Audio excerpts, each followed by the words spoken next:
There are a couple of ways that you can create a rubric using Crowdmark. So the first is that you can import in a CSV file of all of your comments with points associated with them and share them with your grading team when you import them in.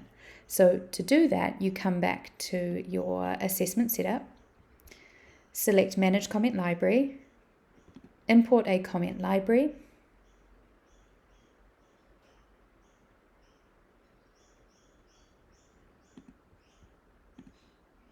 and select to import those comments.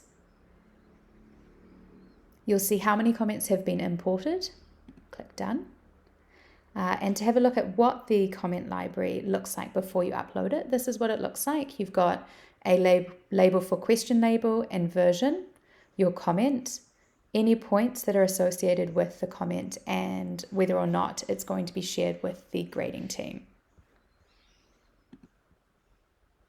So then when you go into grade, if you actually prefer to create a rubric on the fly as you go, you can also do that in Crowdmark.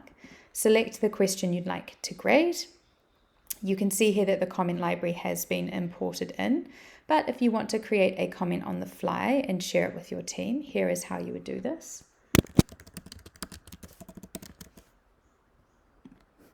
Select Save. Then you can open up your comment library, find the comment, and ensure that it is shared with the grading team. You can also continue to create comments on the fly within the comment library by selecting Comment Library, choosing whether to share it with team, add points, either positive or negative points, and select Save. And then now you will see these comments in the comment library for you to continue to use.